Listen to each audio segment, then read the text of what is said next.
Nunca voy a olvidar ese sonido. No las campanas de la iglesia, ni el tintineo de los tenedores sobre la vajilla fina de la boda, sino esa tos, seca, áspera, horrible. Brotó de la garganta de mi padre justo en el momento en que mi prometido se puso de pie para defenderme. Señor, dijo Diego, con esa calma que solo un hombre seguro de sí mismo puede tener. Esta basura tiene un rango más alto que usted. El salón quedó paralizado. Todas las cabezas giraron, todas las respiraciones se contuvieron. El vino de mi padre se derramó sobre el mantel blanco, como salpicaduras de sangre en una escena del crimen en toda una vida de sus palabras basura. Nada. Vergüenza se le atascaron en la garganta, y por primera vez en mis 37 años de vida, no tuvo respuesta. Ese fue mi día de boda en Villa Esperanza, Nuevo León. Y justo ahí comienza esta historia. En el salón parroquial olía a barbacoa y agua de Jamaica, un aroma que se te pega a la ropa durante horas después de irte. Banderitas de papel en verde, blanco y rojo, sobrantes de la fiesta patria de septiembre. Mesas plegables alineadas en filas. Platos desechables cargados con ensalada de papa y pastel de 3 leches. No fue una boda elegante, ¿fue nuestra boda? Yo llevaba un vestido sencillo, nada extravagante. Diego, con su mejor traje gris, parecía más un mecánico en su único domingo libre que un novio, y justo por eso lo amaba. A él no le importaban las apariencias, le importaba estar presente. Entonces lo escuché. La voz de mi padre. Baja, pero no lo suficientemente baja. Don Roberto nunca había susurrado en su vida. Solo creía que lo hacían sus palabras. Atravesaron el salón como una radio mal sintonizada. Ignórenla. Es solo basura militar. Me quedé congelada. El tenedor a medio camino en el aire. Las palabras se clavaron en mí como alambre de púas. Por un segundo pensé que había escuchado mal. Tal vez fue el chirrido de las sillas o el roce de zapatos sobre el piso de linóleo. Pero entonces vi a 2 invitados con gorras de béisbol, amigos suyos del taller de aires acondicionados. Como asentían, sonriendo a medias ante el insulto, a mi corazón no latía por el shock, sino por el reconocimiento. Conocía ese tono, ese desprecio, desde el día en que me uní a la Fuerza Aérea Mexicana. Para sus ojos, el servicio militar no era algo honorable, era para gente que no había triunfado en ningún otro lugar. No importaba que yo piloteara helicópteros de evacuación médica a través de tormentas de arena en Afganistán, que trajera de vuelta a muchachos heridos que se habrían desangrado si hubiéramos llegado 5 minutos más tarde. Para él, todo eso era puro teatro. Apreté la mandíbula, lista para tragarme todo como siempre. Las bodas no son lugar para ajustes de cuentas familiares, pensé. Al menos, eso creía, pero Diego también lo había escuchado. Dejó su taza de café sobre la mesa con una firmeza que hizo girar cabezas. Sus hombros se tensaron. Miró directamente a los ojos de mi padre. Su voz era tranquila, pero cortante. Cortó a través del murmullo de conversaciones y el tintineo de cubiertos. Señor, esta basura tiene un rango más alto que usted. En el salón parroquial quedó en silencio sepulcral. Se escuchaba el zumbido del aire acondicionado, el suave parpadeo de un tubo fluorescente sobre nosotros. La cara de mi padre se puso roja mientras se atragantaba con su trago de vino y tosía tan fuerte que su camisa se manchó. Los invitados se movieron incómodos en sus sillas, sin saber si reír o esconderse. Yo no me moví. No dije nada, porque en ese silencio Diego había dicho todo lo que yo había tragado durante casi 2 décadas. El resto de la cena se volvió borroso en mi cabeza. La gente seguía comiendo pero más callada. A veces me lanzaban miradas. Rosa, mi madre, secaba la mancha de vino con servilletas de la iglesia, evitando todo contacto visual. En eso era buena, en planchar en silencio las esquinas ásperas de su marido. Ayudé a llevar carreles a la cocina, agradecida de tener algo que hacer con las manos. Diego me siguió, tranquilo como siempre. No se disculpó por lo que había dicho, y yo tampoco lo esperaba. ¿Estás bien?, preguntó mientras dejaba un montón de vasos. Me encogí de hombros. He vivido cosas peores. La verdad era que me dolía el pecho. No por vergüenza, con el desprecio de mi padre, ya me había reconciliado hace mucho tiempo. Pero el peso público repentino de todo esto, eso era nuevo. Gente que me conocía desde el kinder, personas que me habían visto jugar como torpedero para las Águilas de Villa Esperanza. Ahora habían escuchado lo mismo que yo había oído toda mi vida, a puerta cerrada en basura, aun cuando volvimos al salón. El ambiente había cambiado. No drásticamente. La gente seguía riendo. Los niños seguían corriendo entre las mesas. Pero bajo la superficie algo era distinto. La gente evitaba la mesa de mi padre. Los amigos mecánicos de Diego le daban palmadas en la espalda. Un veterano de Vietnam, llamado Don Esteban Delgado, me hizo un gesto con la cabeza, un gesto que decía más que cualquier palabra. Mi padre, en cambio, estaba sentado rígido, la mandíbula apretada, como un hombre expuesto en su propio juego de cartas. Sus amigos evitaban su mirada. Me pregunté en ese momento, no por primera vez, ¿cuánto le cuesta realmente el orgullo a un hombre? Más tarde, después de que cortamos el pastel y la última canción de la iglesia se convirtió en un zumbido, me paré en las puertas dobles agradeciendo a los invitados mientras salían hacia la calurosa noche de Nuevo León. El sudor pegaba sus camisas a sus espaldas, y desde el vecindario llegaba el olor a repelente de mosquitos y humo de parrillada. Mi padre no dijo ni una palabra cuando pasó junto a mí, ni siquiera me miró. Solo me rozó al pasar. Rosa iba detrás, el llavero tintineando en su mano temblorosa. Diego se inclinó hacia mí. Nunca olvidará este día. Yo tampoco. Había volado helicópteros llenos de hombres, heridos a través de polvo y fuego. Había visto a padres llorar sobre ataúdes cubiertos con banderas. Nada de eso dolió tanto como el susurro de mi padre, pero a veces se necesita un susurro para preparar el terreno para un ajuste de cuentas. Y no te engañes, esto apenas comenzaban conteo parte 1 1047 palabras. Continúo con la parte 2 palabras 1048 menos 3000. Devam 1 la 1 y 17 parte 2. Adaptación palabras 1,048 menos 3. La mañana después de la boda me senté en el portal de nuestra pequeña casa en la calle de las Bugambilias, a solo una cuadra del río Santa Catarina. Las tablas del piso crujían con cada balanceo, las cigarras taladraban su canto interminable en el aire húmedo. Diego ya se había ido hacía rato a su taller en Monterrey. El olor a diésel todavía colgaba de su camisa de trabajo. Tirada sobre una silla bebí café, quemado de una taza desportillada, y miré fijamente el vecindario que había conocido toda mi vida. La señora González de enfrente regaba sus rosas, los niños pasaban en bicicleta, listones de plástico de colores ondeando en los manubrios. Para cualquier otra persona, era una mañana ordinaria en Nuevo León. Para mí, pesaba como plomón el susurro de mi padre. Todavía martillaba en mi cabeza. Ignórenla. Es solo basura militar. Esa frase había vivido en mí desde que tenía 19 años. El día que levanté mi mano derecha y juré servir en la Fuerza Aérea Mexicana. En aquel entonces mi padre solo sacudió la cabeza. Dijo que me arrepentiría. Dijo que la Guardia Nacional era para chavos sin futuro, pero yo siempre tuve un plan. Empecé como paramédica, manejando ambulancias por todo el condado. Amaba el trabajo. Amaba esos momentos silenciosos después de un rescate. Cuando un desconocido me agarraba la muñeca con una gratitud para la que no existen palabras. Pero quería más. La Guardia Nacional me lo dio. Fui a la escuela de vuelo, pasé mi examen de oficial y terminé en la cabina de un U-60 Bella Hawk, el gran pájaro que traía esperanza cuando todo lo demás parecía perdido en provincia de Helmond. 2014 en ese lugar todavía me vive en los huesos. Polvo tan espeso que apenas podías respirar. Calor que distorsionaba el horizonte. Yo era piloto al mando en una misión de evacuación médica cuando llegó la llamada por radio. Tropas bajo fuego, varios heridos. Descendimos rápido y caliente. Diego estaba ahí ese día, entonces era jefe de tripulación, con aceite hasta los codos. Los ojos inyectados de sangre por las semanas en combate. Él era uno de los heridos.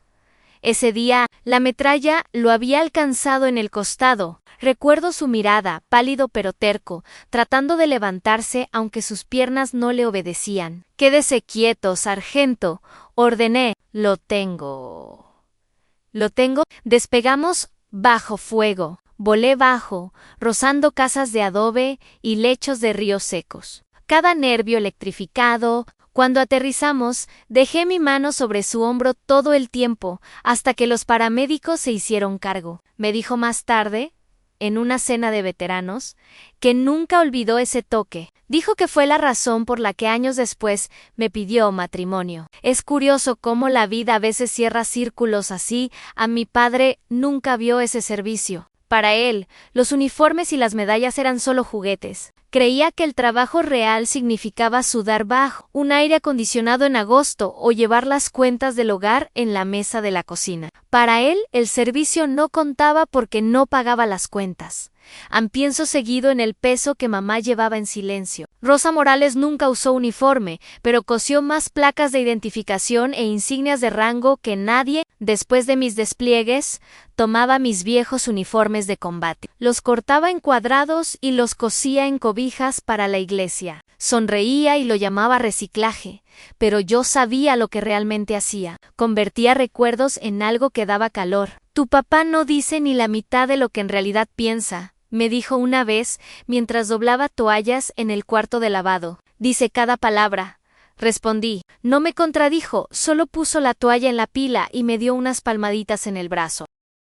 Más tarde, esa misma semana, manejé al taller para llevarle el almuerzo a Diego en su negocio, Taller Diesel El Rojo. Estaba un poco apartado de la carretera, 67 en un edificio de lámina, con manchas de grasa en el concreto y una vieja máquina de Coca-Cola, enfrente que llevaba años sin funcionar. Diego estaba debajo de una cosechadora, las manos negras de aceite, de un estéreo abollado, salía música norteña. A medias tapada por la estática, salió rodando. Se limpió la cara con un trapo y sonrió. No tenías que venir hasta acá. Quise hacerlo, dije, entregándole una bolsa de las brasas de chuchón tortas de barbacoa. Comimos sentados en cubetas volteadas a la sombra, las moscas zumbando a nuestro alrededor. No mencionó a papá. Yo tampoco al principio, pero eventualmente el silencio se volvió demasiado ruidoso. Nunca va a respetar lo que hago, admití. Diego masticaba pensativo.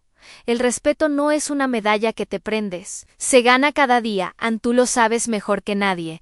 No necesito su respeto. Tal vez no, pero lo mereces. Lo miré, este hombre, que una vez sangró en mi helicóptero, que ahora reparaba tractores para rancheros que necesitaban cada brizna de pasto, no hablaba con grandes palabras, pero lo que decía tenía peso.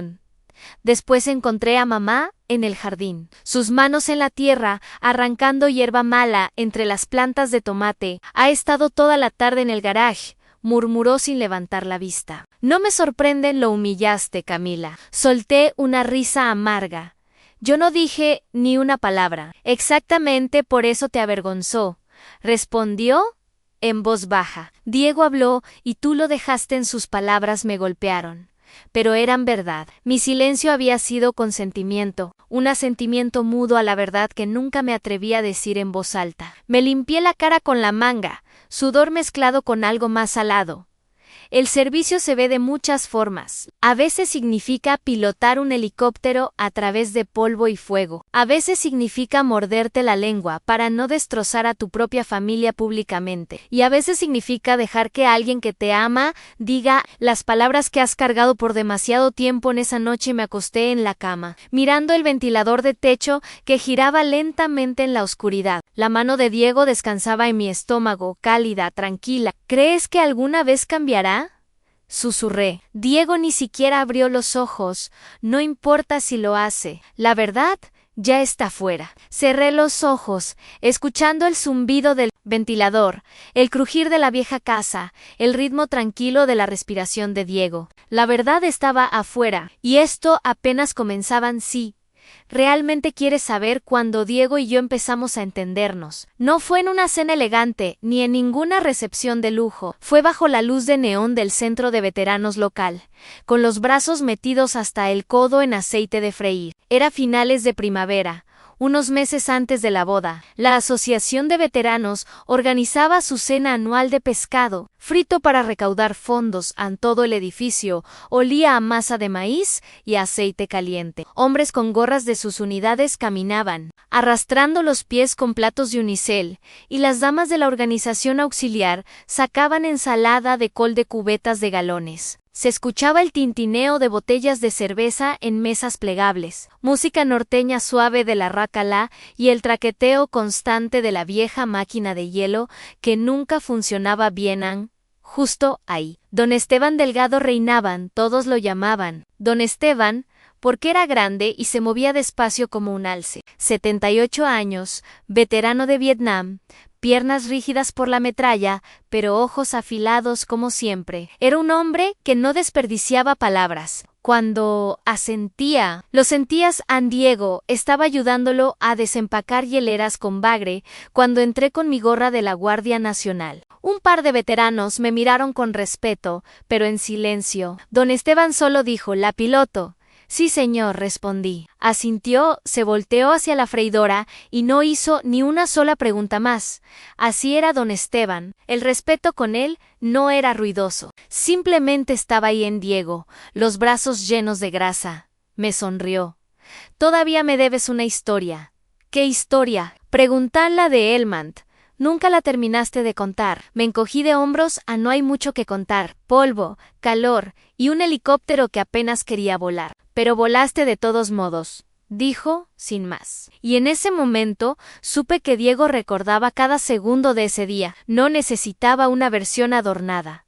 Adelantemos una semana antes de la boda. El mismo salón en diferente ocasión. Esta vez era nuestro ensayo. Habíamos movido las mesas largas a un lado, colgado algunos serpentinas y las mujeres del grupo auxiliar habían alineado cazuelas y pasteles de lámina. Papá apareció con su polo planchado, el que tenía Morales ANSE bordado en el pecho. Estrechó algunas manos, dio palmadas en la espalda, jugó al padre orgulloso durante 10 minutos. Luego vino la fractura. Estaba hablando con un compañero del ejército de Diego cuando escuché la risa de papá atravesar el salón. Fuerte, cortante, opacando la música. «Bonitos disfraces que tienen ahí», dijo, señalando sus uniformes. «Ejército de juguete también», hasta parece real. La mesa quedó en silencio. Podrías haber escuchado caer un tenedor. Uno de los muchachos cambió de posición incómodo, mirando a Diego, pero él ni se inmutó. Solo puso su mano tranquilamente sobre la mía debajo de la mesa. Un ancla silenciosa en quis decir algo. Mi boca hasta se abrió. Pero entonces habló don Esteban desde su silla, junto al tablero de premios. «Algunos hombres», dijo lenta y rasposo, «ya no escuchan el ruido de su propio eco». Todo el salón se quedó helado. Nadie le llevaba la contraria a don Esteban. Papá rió forzadamente, se volteó, fingió que no había escuchado. Pero todos escucharon a más tarde esa noche. Después de que todos se fueron y apilábamos sillas, Diego me llevó aparte. Su voz era tranquila, pero firme. «Ya no tienes que cargar esto sola», dijo. «¿Cargar qué?», pregunté, aunque sabía perfectamente. Sus palabras, su orgullo, ¿cómo te hace sentir pequeña? «Ya no tienes que tragarte esto». Me recargué contra la pared, cansada hasta los huesos. «¿Qué otra opción tengo?». «Es mi padre». Diego se limpió las manos con un trapo. Quedaron marcas negras. «No tienes que quererlo para amarlo, pero tampoco tienes que dejar que te destruya». Era la primera vez que alguien trazaba ese límite para mí. No un ataque contra mi padre, no una pelea, solo una línea que debió haber estado ahí desde hace tiempo. Cuando llegamos a casa, mamá llamó. Siempre llamaba después de este tipo de eventos, como paramédico evaluando los daños. «Tu papá simplemente no sabe hacer bromas». «Ajá», dijo suavemente. «Mamá, esas no son bromas», suspiró. «Lo sé». Luego vino una pausa, larga y pesada. La escuché en el fondo doblando ropa, el suave golpeteo de toallas. «Ya se va a calmar», dijo en voz baja. Pero ya no le creía. «No ahora, no después de todo». La semana se arrastró interminablemente. Diego estaba ocupado en el taller, atornillando tractores y camionetas viejas. Yo pasaba las tardes en casa, limpiando mis botas por costumbre, aunque ya no tenía dónde ir. Las viejas rutinas mueren lentamente. Cada vez que cerraba los ojos veía a papá en el centro de veteranos, esa sonrisa en su cara, mientras hombres que habían sangrado por este país miraban en silencio sus platos, y escuchaba las palabras de don Esteban una y otra vez. Algunos hombres ya no escuchan el ruido de su propio eco. Esa noche me juré que su eco nunca volvería a ahogar el mío. La línea estaba trazada, y la boda misma sería la primera gran prueba. El lunes después de la boda, manejé a Montemorelos. Justo junto a la carretera 85 estaba el negocio de aires acondicionados, Morales Climatización. El local había estado ahí desde que yo era niña. Olía como siempre a refrigerante, limpiador de bobinas y polvo de ductos viejos. Adentro sonaba rock clásico en un loop interminable. Los Tigres del Norte, o los Bukis, como siempre entré y lo vi inclinado sobre un escritorio que rebosaba facturas y manuales desgastados. No levantó la vista. Me avergonzaste, dijo sin ninguna emoción. Puse las manos tranquilamente sobre el mostrador. Yo no dije ni una palabra, papá. Golpeó la engrapadora contra la mesa. Ese muchacho tuyo me hizo quedar como un idiota. Tragué saliva. Me defendió. Eso es lo que hacen los hombres de verdad. Por primera vez me miró, la mandíbula tensa, la cara enrojecida, no solo por el calor. Debiste detenerlo. Dejaste que me hablara así delante de toda esa gente. Pensé en la suave reprimenda de don Esteban, en cómo la gente había mirado sus platos. Pensé en la mano de Diego sobre la mía, su agarre tranquilo. Y pensé en las manchas de vino en la camisa de papá. No soy responsable de tu orgullo, dije. Murmuró algo incomprensible, volvió a sus papeles. Conversación terminada. Esa misma tarde, la historia ya recorría el pueblo. Villa Esperanza es pequeño. No puedes toser sin que alguien se entere. En el restaurante local, cuchicheaban sobre enchilada. En la tienda de forraje escuché a una mujer ranchera decir: es una vergüenza lo que dijo de ella. Algunos me miraban con compasión. Otros desviaban la vista. Apenados, había regresado de misiones una docena de veces, pero nunca me había sentido tan expuesta por la noche. Mamá llamó. Su voz sonaba cansada, como alguien que había cargado cubetas de agua todo el día. Está sufriendo por dentro, dijo. No habla de ello, pero lo veo en él. Pues que sufra, respondí. Camila dijo, haciendo una pausa. No lo abandones. Es un hombre orgulloso, pero sigue siendo tu papá. No respondí, porque no sabía si tu papá era suficiente. Diego intentó arreglarlo a su manera. Unos días después, invitó a papá a almorzar en las brasas de Chucho, un lugar donde el humo se te pega a la ropa y la barbacoa chorrea grasa. Diego se sentó en una esquina, esperando. Papá nunca llegó. Cuando Diego regresó a casa, no se quejó, solo se encogió de hombros, se quitó las botas y empezó a reparar la llave que goteaba en nuestra cocina. Así era él.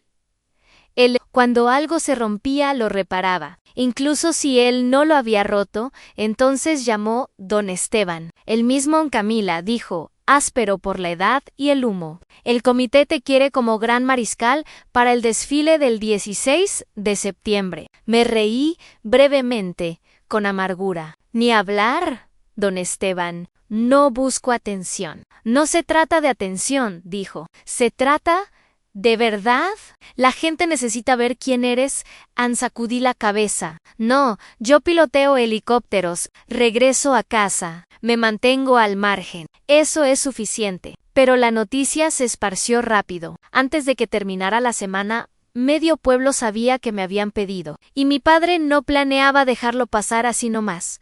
Apareció en la oficina de un concejal municipal y se quejó de que me nombraran gran mariscal. Lo llamó político, dijo que convertiría el desfile en un anuncio del ejército. Cuando don Esteban me lo contó, sentí esa vieja punzada en el pecho. Ya no solo me avergonzaba en privado, ahora arrastraba mi nombre por salones públicos. ¿Quieres defenderte?, preguntó Diego una noche mientras estábamos sentados en el portal escuchando a los grillos. No, Dije, no le daré más show. Diego se reclinó en la silla, los brazos cruzados. Camila, hay diferencia entre hacer un show y tener dignidad. Miré fijamente la calle tranquila, la calle donde había andado en bicicleta de niña, la calle donde papá me enseñó a lanzar una pelota de béisbol. Ya no sabía dónde estaba exactamente esa línea. Una semana después, don Esteban me habló de nuevo, esta vez frente al supermercado. Se apoyaba en su bastón, sosteniendo una bolsa de cebollas. Cuando sigues rechazando el reconocimiento, la gente empieza a creer que te avergüenzas de lo que hiciste, dijo. No me avergüenzo. Entonces deja de actuar como si sí. Sus palabras pegaron más fuerte de lo que probablemente pretendía, porque en el fondo sabía que no estaba huyendo del reconocimiento, estaba huyendo del juicio de mi padre. Esa noche le pregunté directamente a mamá, ¿crees que alguna vez estará orgulloso de mí? Dudó demasiado. ¿Está estancado, Camila? Pero el orgullo se ve diferente en distintos hombres. Quise creerle, pero en mi estómago sabía que el único orgullo que papá conocía era el suyo propio en él. 16 de septiembre se acercaba. Las pancartas ya colgaban sobre la calle principal. Los niños practicaban con la banda de la preparatoria en el estacionamiento de la iglesia. Todo el pueblo zumbaba de anticipación. Y yo estaba sentada en medio del eco de una sola frase susurrada en mi propia boda. Las palabras de mi padre habían encendido una mecha, y tarde o temprano algo iba a explotar en el Palacio Municipal de Villa. Esperanza se asienta como un guardián, desgastado en medio de la plaza. Paredes viejas de piedra, una torre de reloj que no siempre marca la hora correcta, y placas de bronce que honran. Guerras sobre las que la mayoría solo lee en libros de historia. Había subido esas escaleras 100 veces de niña. Búsqueda de huevos de Pascua, luces navideñas, ferias. Nunca pensé que un día yo misma sería tema en la sala de sesiones. Era finales de agosto, poco más de 2 semanas. Para el 16, al Consejo Municipal había convocado una sesión de trabajo para aclarar los últimos detalles del desfile. Mi nombre estaba en la agenda, aunque nunca quise verlo ahí. Según rumores, papá había armado tanto escándalo que decidieron votarlo. Me escabullí a la parte trasera del salón, tratando de desaparecer en las filas de bancas. De madera en el aire, olía ligeramente a cera, parapisos y papel viejo. Ventiladores de techo hacían tic-tac sobre nosotros, empujando aire caliente en círculos. Las filas estaban llenas. Rancheros con camisas vaqueras de botones de presión, maestros en vacaciones de verano, veteranos con gorras bordadas de barcos y unidades. Se me revolvió el estómago.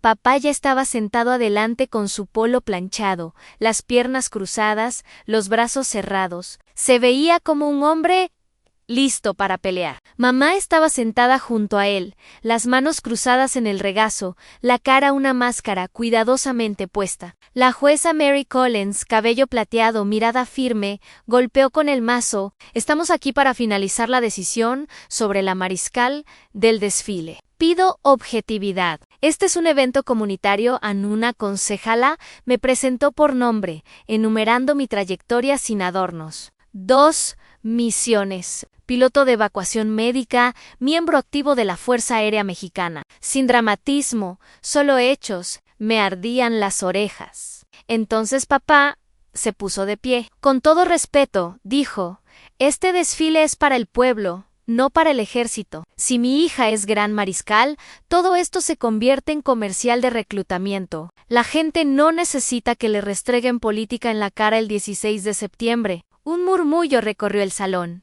Me aferré a la banca, luchando contra el impulso de levantarme y decir algo. Entonces se levantó Janice Cooper. Ella dirigía la tienda de forraje y era presidenta del comité del desfile. Roberto dijo, hemos honrado a maestros, paramédicos, hasta el entrenador Bravo el año pasado. El servicio de Camila es parte de esta comunidad. Esto no es política, es reconocimiento. Papá sacudió la cabeza. Volar un helicóptero en el extranjero no significa que deba pasearse como reina por la calle principal. Eso me golpeó más fuerte de lo que quería admitir. Diego también estaba ahí. Se puso de pie, alisó su camisa y habló con calma y claridad. Yo estaba en el suelo el día que ella voló al infierno. Estaba herido, metralla, apenas podía respirar. Ella aterrizó ese pájaro bajo fuego, me sacó vivo. Hoy estoy casado porque me trajo a casa. Si eso no merece honor, entonces no sé qué lo merece en silencio por un largo momento. Entonces se levantó don Esteban, apoyándose pesadamente en su bastón.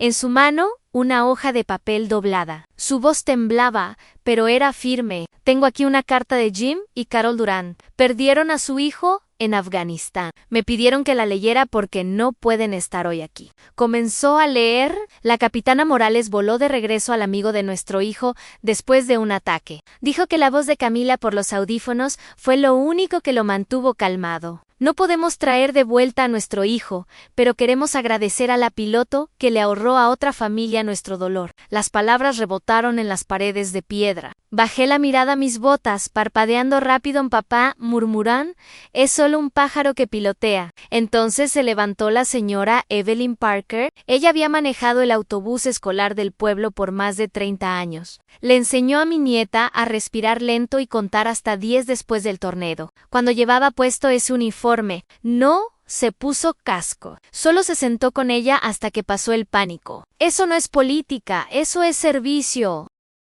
Las cabezas asintieron. La gente se movió en sus asientos. Murmullos de aprobación llenaron el salón. La jueza Callens golpeó suavemente con el mazo. Esto no es un debate político. Se trata de lo que alguien ha contribuido a la comunidad y la capitana Morales ha contribuido. Miró alrededor del salón. Su mirada se detuvo en mí. Capitana, ¿acepta el papel? Quise decir que no. Cada hueso en mí quería retroceder, hundirme en la banca y dejar que el momento pasara de largo. Pero entonces vi la cara de mamá, tensa, cansada pero esperanzada. Y detrás, una fila de niñas con playeras de softball. Susurraban, los ojos bien abiertos, me puse de pie. Las piernas temblaban. Si la comunidad lo quiere, entonces lo haré. No por mí, por aquellos con los que serví y por las niñas que vienen después de mí. El aplauso comenzó bajo. Luego creció, llenó el salón. La gente se puso de pie, aplaudiendo, asintiendo. Hasta los compañeros mecánicos de Diego, manchados de aceite, habían venido. Y vitoreaban como si fuera viernes por la noche y partido en casa, papá se quedó sentado, los brazos cruzados, la mirada dura. Pero por primera vez, no importó afuera en los escalones del Palacio Municipal, don Esteban se acercó cojeando. Hiciste lo correcto, mija, dijo. Algunas verdades hay que decirlas en voz alta, donde la gente las escuche. Asentí, tragando contra el nudo en la garganta. Nunca me lo va a perdonar. Don Esteban resopló, seco. Tal vez no, pero tampoco lo va a olvidar. Y eso ya es algo. Miré de vuelta al Palacio Municipal. La bandera mexicana ondeaba en el viento caliente. Pensé en la línea que había cruzado. No había querido esta pelea, pero ahora estaba aquí y no había vuelta atrás. La verdad estaba afuera, y el desfile del 16 de septiembre se acercaba rápido a la mañana del Día de la Independencia. Amaneció caliente y pesada, ese tipo de calor norteño donde las banderas ya cuelgan flojas antes del mediodía. La calle principal ya estaba bordeada de sillas de camping y hieleras. Los niños corrían entre las piernas, sus raspados goteándoles por los brazos. El olor a elotes asados y bloqueador solar flotaba en el aire. Me senté en la plataforma. Bajada de una camioneta Ford F100 del 72 en las rodillas juntas, las palmas sudorosas. Un letrero pintado a mano en el costado decía Capitán Nauca Humilao Morales, piloto de evacuación médica, Fuerza Aérea Mexicana. Al final de la calle, la banda de la preparatoria empezó a tocar. Una batería algo desafinada marcaba el ritmo que rebotaba en las fachadas de las tiendas. Sentí todas las miradas sobre mí. El presentador, don Felipe Patterson, se inclinó hacia el micrófono conectado a un sistema de altavoces crepitante. Damas y caballeros, denle la bienvenida a su Gran Mariscal 2025, Capitana Camila Morales de Villa Esperanza, Nuevo León. 2 misiones como piloto de evacuación médica. Trajo a nuestros muchachos de vuelta a casa sanos y salvos. Su voz era tranquila, no patética. solo hechos. Estalló el aplauso. Algunos gritaban mi nombre. Veteranos, con gorras de unidades, se pusieron de pie y saludaron. Asentí ligeramente, no saludando como reina, sino sencilla, reconociendo. Entonces vi a Papeyán en la primera fila de sillas de camping, los brazos cruzados, la mandíbula tensa. Mamá estaba sentada junto a él, las manos cruzadas en el regazo. Se veía como un hombre preparándose para una tormenta. A mitad del recorrido por la calle principal, el desfile se detuvo para que la banda se reagrupara. Diego, que caminaba cerca, se inclinó hacia papá, susurró algo. Luego se acercó al micrófono. Mi corazón latía hasta la garganta. Se aclaró la garganta, habló tranquilo y claro. La mayoría me conocen como el tipo que repara sus tractores. Lo que no saben es que hace 10 años, en la provincia de Helmand, pensé que no iba a regresar. La metralla me alcanzó. No podía respirar. Pensé que eso era todo. Ann señaló hacia mí, sentada en la plataforma. Esta mujer voló un Black Hawk a través de polvo y fuego. Aterrizó bajo fuego. Me sacó y mantuvo su mano sobre mi hombro hasta que pude respirar de nuevo. Estoy aquí hoy vivo, casado, agradecido porque la capitana Morales no me abandonó a la multitud. Quedó en silencio. Hasta los niños se detuvieron. La voz de Diego flotó sobre la calle, firme como campana. Entonces dirigió la mirada hacia mi padre. Señor, ella tiene un rango más alto que yo, y tiene un rango más alto que la parte de usted que no puede decir estoy orgulloso de ti. A un lladeo recorrió la multitud. Algunos miraron a papá, otros a mí. La cara de papá se puso roja, la mandíbula trabajando como si quisiera responder, pero las palabras no llegaron. El silencio se rompió cuando don Esteban Delgado, apoyado en su bastón, se levantó lentamente de su silla plegable. Saludó despacio, con intención. Luego se levantó otro veterano, luego el maestro de música de la preparatoria, luego una docena de personas. El aplauso rodó por la calle principal como trueno. Las banderas ondeaban, la gente aplaudía, algunos gritaban mi nombre. Se me cerró la garganta. Por primera vez, el reconocimiento no se sentía pesado, sino compartido, como si el servicio finalmente fuera visto. No solo llevado en la oscuridad en papá, se quedó sentado al principio, los brazos cruzados, la mirada cerrada. Mamá se inclinó hacia él, susurró algo que solo él podía escuchar. No se movió. Entonces la jueza Collins, 2 filas más atrás, se adelantó, le puso la mano en el hombro y dijo lo suficientemente alto para que todos alrededor escucharan: Ann Roberto, ¿de verdad quieres ser el último que siga sentado? Ann, sus palabras pegaron más fuerte que cualquier sermón. Papá Dudón, entonces despacio,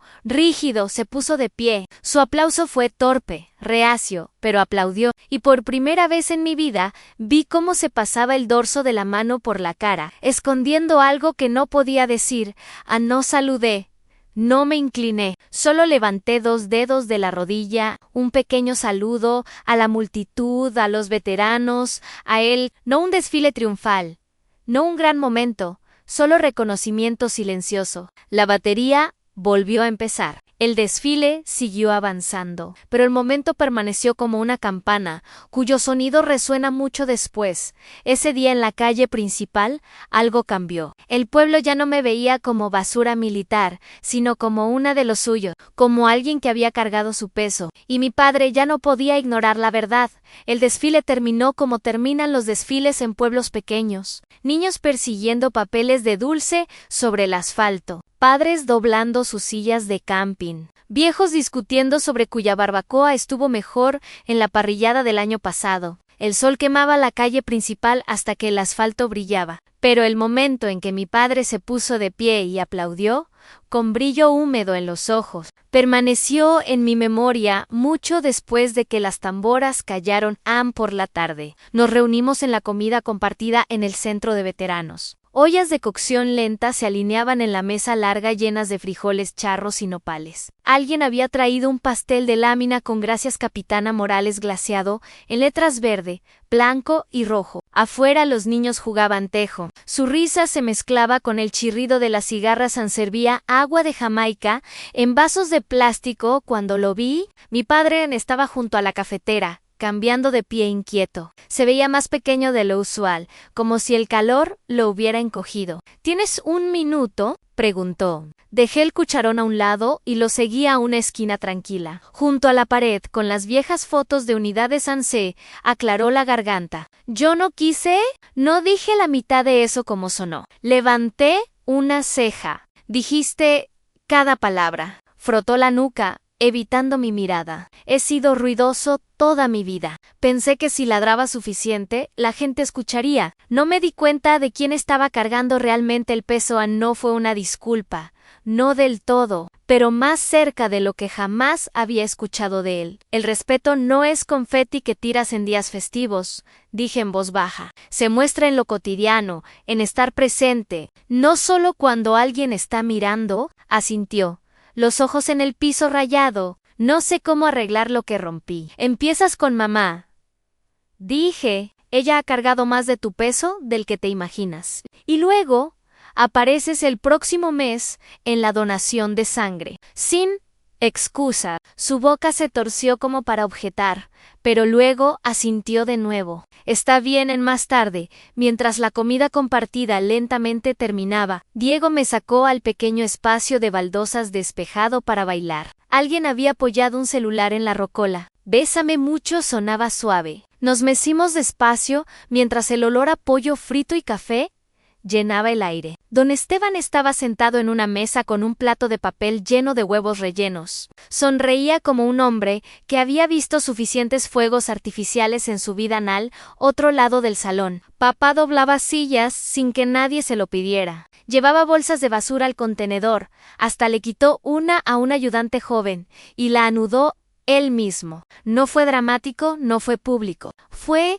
trabajo, y tal vez ese era el comienzo del respeto, del tipo que muestras con las manos, no con la boca. En el camino a casa esa noche, las ventanas abajo, el viento cálido despeinándome el cabello, pensé en el peso de las últimas semanas, en el susurro de mi padre, en la palabra de Diego, en el debate en el ayuntamiento, en el desfile. Cada uno de esos momentos se había enterrado más profundo en mí. El honor no es ruidoso. No son medallas, ni títulos, ni desfiles. Es constante. Es constante. Se muestra cuando nadie está mirando. Se muestra cuando sostienes el hombro de alguien que no puede respirar, o cuando doblas sillas sin que nadie lo note. No sé si mi padre y yo alguna vez estaremos realmente de acuerdo. Tal vez el orgullo se asienta demasiado profundo, tal vez los viejos patrones no se rompen sin grietas, pero algo sé. Ie no puede dejar de ver lo que pasó en la calle principal, no puede dejar de escuchar las palabras de Diego y no puede deshacer cómo el pueblo se puso de pie. Ese día, a veces la venganza no significa gritar más fuerte, a veces solo significa quedarte de pie hasta que la verdad misma haga el trabajo. Para todos los que escuchan, tal vez tú cargas palabras como basura, sin valor, avergüenzan, tal vez vinieron de alguien que amas, tal vez todavía resuenan dentro de ti. No dejes que ese eco te ahogue. Di tu verdad donde la gente pueda escucharla, o deja que alguien que te ama la diga por ti. Y cuando llegue el momento, y llegará, quédate firme, porque el honor tiene su propia forma de mostrarse. No importa si el mundo está listo o no. Si esta historia te tocó, compártela con alguien que necesite escucharla. Suscríbete si quieres escuchar más historias como esta. Historias sobre gente común que carga su peso en silencio y eventualmente encuentra su voz en Y esta noche. Cuando dejes tu taza o dobles una silla, recuerda el respeto no es ruidoso. Se muestra en lo que haces cuando nadie está mirando.